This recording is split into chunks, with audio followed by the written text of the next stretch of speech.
If you ever heard the word compassion in the context of mental health and healing and have no idea how those two things can go together, this is the right place for you.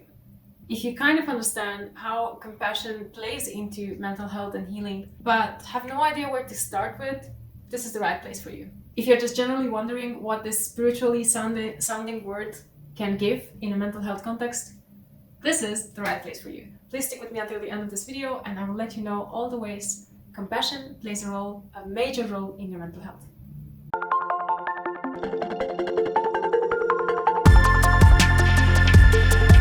Hi everyone, how are you today? Welcome back to Voice Coming Out if you're already a subscriber, and if you're not yet, hi new friend. My name is Julia Hagmeier, I am a theologian and a psychologist, I live in Switzerland, and on A Voice Calling Out I create mental health content that is both evidence-based from a psychological perspective, as well as sane and as sound as possible from the spiritual side. I'm a big fan of empowering you to get your own information and get real quality information. That's why I always link research and books in the description box on the topics that I'm talking about. And that's why I'm also always referencing the Bible so that you know where I get my ideas from. If you're a curious person and like to learn more about your mental health, independently where you are in your mental health, whether you are suffering from some kind of disorder or illness or are generally okay but still want to take care of yourself mentally, this is the right place for you. A Voice Calling Out was created with the goal in mind to empower you on your mental health journey, to inspire you, to give you hope on your mental health journey. If this is you, make sure you subscribe to my channel and hit that little notification bell, which will allow YouTube to know that you're interested in knowing each time that I'm giving out a new video, and it will send you a notification about it. Right, so as you guys know, I like to tackle mental health topics from both perspectives. For me, this is spirituality and evidence-based psychology. So in this video, I want to talk a little bit about compassion, what it is, and what is the one thing that you can do in your life to become more compassionate. What is what I think the key that helps you tap into that compassion place in your heart that will allow you to be more compassionate towards yourself and to others, and overall become really a better person all around. So first of all, I want to explain to you what the word compassion means. According to my research, the word compassion, as we use it in English, comes from the Latin translation of the Greek word that is the root to our word sympathy. So in Greek, you have the words sympatheia, which has two parts. The one is syn, which is a word that indicates direction, a direction that goes in the same direction as something else, as in together with. And patheia is the word used for suffering. It's also where the word empathy comes from, which would mean empatheia in Greek. En means in, as in within.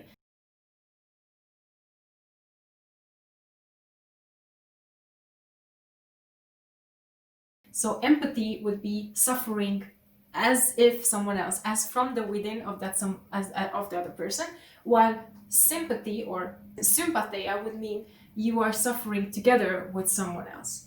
So compassion means to suffer with someone else, and it's a church word. It is in its origins a word that early Christians and medieval Christians used and thus included in our vocabulary as we know it today, considering it to be a big virtue as a Christian to suffer with someone else or for someone else, and thus showing compassion. And at this point, I would like to make a little bit of a theological excursus as to what this word and what this action of being compassionate meant to Christians from very early on as a radical and basic component to their identity as Christ followers or Christians. Basically, the teaching of Christianity from very early on was that suffering was not only an integral part of our lives, but a part of our lives that we were meant to actually take on, suffer our own share of suffering. This was, from the very beginning and today as well, such a core aspect of what being a Christian meant, because it revolves around this idea that God Himself chose the road of suffering in order to be compassionate, in order to suffer with human beings, as it is coming as God, but in a human form, suffering for that very humanity that He took upon Himself until even up to the point of death, and this point of death on the cross, which was considered to be the hugest humiliation of all in that time. So the way Christianity works is that we consider God to be not only someone who is outside of human experience and kind of telling us what to do, but someone who took part in human history, taking upon himself to live as a human, to suffer as a human, and thus to also show us how to truly be human. And the theological framework of his work is one of coming from being basically the Lord of everything to being a human and humiliated and dying on the cross, to resurrecting and be receiving glory again. And that's where also the whole theology of the New Testament shows that we humans need to also be aware of where our cross is, and using this analogy of Christ's cross and our cross as in our suffering that we need to take upon ourselves. So it creates this analogy of faith where we as humans learn from the God who became human as to how to be truly human, and that means going through this movement as well, taking up our own crosses, taking up our own sufferings, and through that going through the process of becoming truly human. So basically, Christianity in its most biblical form is the great advocate of realizing that us humans have suffering in our lives, and our responsibility towards the thing, towards our own suffering, is to pick it up and to walk the road that it points us towards. Now, this obviously is not something that we like to hear. It's definitely not something that I like to hear. And as I was in the process of becoming a Christian, this was one of the things that truly put me in a very, very difficult situation, because I felt, as you probably feel, I don't want to suffer, so thank you very much. However, as I became more aware of my mental health, more aware of who I am as a person, partly through going to counseling and therapy, I realized that for me as a person to truly become myself, I also have the similar road to follow, because there is suffering in my life that I have been avoiding, and the more I avoid that, the more I make myself smaller than my life is actually supposed to be. So basically, if I would be telling the same story from the evidence-based perspective of psychology, then probably I wouldn't say you need to suffer your own suffering, but I would be telling you need to go through your own processes of the things that you need to work on. There may be hidden trauma, there may be hidden wounds in your soul that you will not be able to bypass, that you will not be able to go around. You need to go through in order to truly become more healthy and a more freer and more healthier version of yourself. So here's what I found. The key to being truly a compassionate person towards ourselves, and mostly also towards others, is to suffer our own suffering, to go through the road that leads us in the deepest valleys of our soul, through working through our own traumas, through even if there is something as small as just recognizing how a global pandemic makes us feel on a deep level. We have no chance on being truly compassionate people if we do not take our chances and go through the way of suffering in our own lives. Because you cannot come passion with someone else if you do not passion with yourself. You cannot suffer with someone else if you cannot suffer with your own self.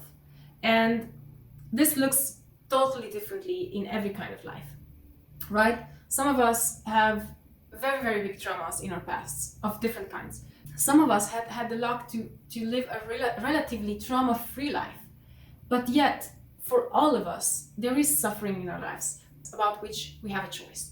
We have a choice to either try and live life as if there wouldn't be any suffering, try and maximize the amount of enjoyment that we get out of our lives. And at the same time, you will see that those who choose this will be those who care less about others. Or we have a choice to really take seriously what's happening in our lives and become people who know suffering and know how to be compassionate. And that is something that I hesitated for a long time to take up on my soul, to live with that pain, to suffer that suffering. But ever since I decided to do that, ever since I took all the courage that I had and I said, yes, I want to feel these kinds of things that I've been pushing down, even as I am at the same time a sadder person, I'm also a more joyful and more fulfilled person. And I feel that before I was trying to make my life so small that it would fit in all the places that there's no suffering. But that's such a small life that basically I don't care for. And ever since I decided to expand myself even to the places where I know there is suffering, my life is just so much bigger and so much fuller and so much more filled with joy and genuine happiness, even paradoxically. So my hope and my encouragement for you today is to know that you can be courageous enough and you have the strength to pick up your own cross and your own suffering in your life. And whatever that may be, you will be always better off if you allow yourself to expand your soul to the places that you're hurting.